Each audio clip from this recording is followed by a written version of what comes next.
கதிர் வந்து ரீனா கிட்ட இவ்வளவு காம்ப்ளிகேஷன் இருக்கிற கேஸ்ல நம்ம இந்த சர்ஜரியை ப்ரொசீட் பண்றது சரிதானான்னு கேட்க, இத பாரு நான் ஒன்னும் இன்டர்ன் இல்ல, நான் என்ன பண்றேன்னு எனக்கு தெரியும்னு சொல்றா.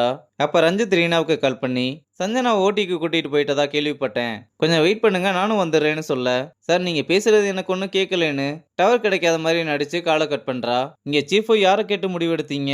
ஏதாவது ஆயிருந்தா என்ன பண்ணிருக்காது? மேம் அதான் எதுவும் ஆகலைல, சர்ஜரியும் நல்லபடியா முடிஞ்சது, எல்லாத்துலயும் எப்படி முடிஞ்சதுன்னு மட்டும் பார்க்க கூடாது.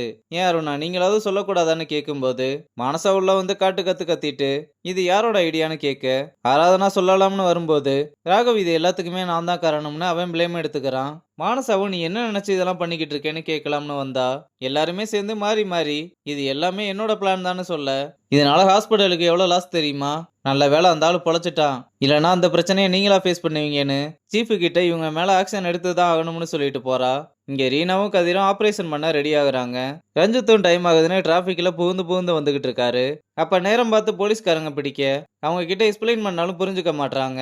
இங்க தொப்புள் கொடி சுத்தி இருக்கிறதுனால குழந்தைய வெளியெடுக்கிறதுலே ரொம்ப பெரிய பிரச்சனையா இருக்கு. ஆனா ரீனா அப்படியே ஆபரேஷனை சக்சஸ்ஃபுல்லா முடிச்சு குழந்தைய வெளியெடுக்க ரொம்பவே சந்தோஷப்படுறா.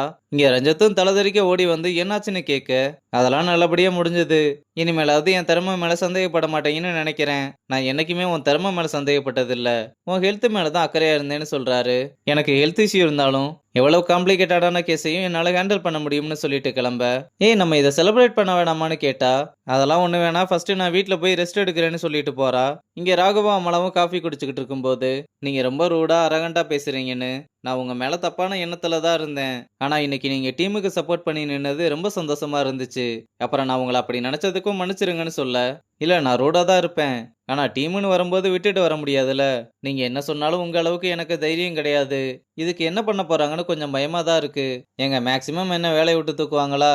தூக்குனா தூக்கட்டும், நம்ம என்ன கொலையா பண்ணிட்டோம், சாக கிடந்த ஒரு பேஷண்ட்டை சேவ் பண்ணோம்னு சொல்ல, என்னவோ ஆனா இப்பதான் மனசுக்கு கொஞ்சம் நிம்மதியா இருக்குன்னு சொல்றா. இங்க விஜயும் அணுவை கரெக்ட் பண்றதுக்கு என்னென்னமோ பண்ணிக்கிட்டு இருக்க, நான் ஃபர்ஸ்ட் உங்களை பார்த்ததுமே ரீனாவோட அண்ணன்னு தான் நினைச்சேன், எப்படி உங்களுக்கு இவ்வளவு பெரிய பொண்ணு, அவங்க அம்மா என்ன பண்றாங்க எங்க இருக்காங்கன்னு கேட்க, அது ஒரு பெரிய கதை, எப்படி மொட்டை மாடியிலலாம் வச்சு சொல்ல முடியும், சரி அப்ப எங்க வச்சு பேசலாம், ரெஸ்டாரண்ட் எங்கேயாவது போலாமா, இல்ல வெளியெல்லாம் வேணாம், நான் சமைச்சு உங்க வீட்டுக்கு எடுத்துட்டு வர்றேன், நம்ம எல்லாருமே சேர்ந்து சாப்பிடலாம்னு சொல்லிட்டு போறா.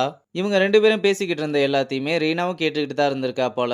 விஜயா அவளை பார்த்துட்டு நீ எப்ப வந்தேன்னு கேட்டா, இவ்வளவு கேவலமான ஃபிளட்டிங்க நான் பார்த்ததே இல்லப்பா, நான் என்னம்மா பண்றது, டச்சு விட்டு போச்சு, நீ மொட்டை மாடிக்கு வந்து நான் பார்த்ததே இல்லை, என்ன புதுசா இருக்கு, இல்லம்மா நீ பொட்டிக்கு வச்சிருக்காங்கன்னு சொன்னேல, அதனாலதான் அதை பத்தி கேட்கலாம்னு வந்தேன், சமாளிக்கிறது நல்லா தெரியுது, அவங்க எப்படி இருக்காங்கன்னு கேட்க அழகா இருக்காங்கன்னு சொல்லிட்டு அவன் வெக்கப்பட்டுட்டு போறான். இங்க மானசாவும் நம்ம பசங்களை கூப்பிட்டு நீங்க பண்ணது ஒன்றும் சாதாரண விஷயம் இல்ல, இது உங்க ரெக்கார்ட்ஸ்ல எப்பவுமே இருக்கும், இதுதான் உங்களுக்கு ஃபைனல் வார்னிங், இதுக்கப்புறம் இப்படி நடந்தா என்ன பண்ணுவேன்னு உங்களுக்கே தெரியும்னு சொல்ல, சிந்து அவ பேசினதை கேட்டு சிரிச்சதும், நான் சொன்னதை கேட்டா உனக்கு என்ன சிரிப்பா இருக்கா, அப்படியெல்லாம் இல்ல மேம், என் மூஞ்சே அப்படிதான்னு சொல்ல, எல்லாம் போய் வேலையை பாருங்கன்னு சொல்லி அனுப்புறா. அப்புறம் வெளியே வந்ததுமே ராக்கி நம்ம பசங்க கிட்ட நடந்தது நல்லதோ கெட்டதோ, ஆனா இது நம்ம எல்லாரையுமே ஒன்னா சேர்த்திருக்கு, அதனால இதை நம்ம பார்ட்டி பண்ணி கொண்டாடியே ஆகணும்னு சொல்ல, சிடுமூஞ்சி சேகரே பார்ட்டிக்கு ஒத்துக்கிட்டாலும் ஆராதனா என்ன விட்டுருங்க என்னாலலாம் வர முடியாதுன்னு சொல்றா. என்ன இப்படி சொல்லிட்டீங்கன்னு எல்லாருமே அவளை கன்வின்ஸ் பண்ணி ஒத்துக்க வைக்கிறாங்க. இங்க வினோத்தும் ஃபெயிலான டென்ஷன்ல இருக்கும்போது அர்ஜுன் அங்க வந்து என்னாச்சுன்னு கேட்க, அவனோட பேப்பரை வாங்கி பார்த்தா பாஸ் ஆயிருக்கான். யோ கூடவே தானே இருந்த, நீ எப்பயா படிச்சேன்னு கேட்டுக்கிட்டு இருக்கும்போது மது அங்க வர, நீயும் கூடவே இருந்து குழி பறிச்சிட்டியான்னு வாங்கி பார்த்தா அவளும் ஃபெயில் ஆகி தான் இருக்கா, அதனால ரொம்ப டென்ஷனா இருக்கு, சரக்கடிக்கலாம்னு சொல்ல, ஏன்டா ஃபெயில் ஆனதுக்கெல்லாம் எவனாவது சரக்கடிப்பானா? ஜி நாங்க எல்லாத்துக்குமே சரக்கடிப்போம், தயவு செஞ்சு நீங்க தான் எங்களை வெளியே கூட்டிட்டு போகணும்னு பாடாப்படுத்த அவனும் சரின்னு ஒத்துக்கிறான். இங்க ரதி வீட்டுக்கு வந்ததுமே திவிக்கு அடிபட்டிருக்கதை பார்த்து ரொம்பவே பதறி போறாங்க. எனக்கு ஒன்றும் இல்லை, நான் ஸ்கூல்ல இருந்து வரும்போது கீழே தடுக்கி விழுந்துட்டேன்னு சொல்றா.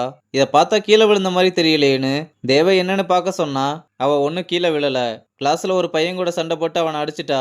அப்பா சொல்றது உண்மையா, எதுக்கு சண்டை போட்ட, அந்த பையன் உங்களை பத்தி தப்பா பேசினான், அதனாலதான் அவனை அடிச்சேன், ஆனா அவன் சொன்னதெல்லாம் உண்மைதான், நீங்க ரீனா அக்காவுக்கு துரோகம் பண்ணீங்கல்ல, உங்களுக்கு எங்க மேல பாசமே இல்ல, எப்ப பார்த்தாலும் உங்களுக்கு உங்க வேலை மட்டும்தான்னு சொன்னதும், நான் இப்ப என்ன சுச்சுவேஷன்ல இருக்கேன்னு உனக்கு சொன்னாலும் புரியாது, எனக்கு புரியாதுதான், ஆனா ரீனா அக்காவோட இடத்துல நான் இருந்தாலும் அதே தானே பண்ணியிருப்பீங்க, நீங்க சரியான செல்ஃபிஸ்னு கத்த பலார்னு ஒரு அறை விட்டதும் எந்திரிச்சு நின்று மறுபடியும் நீங்க செல்ஃபிஸ் தானே சொல்லிட்டு போறா.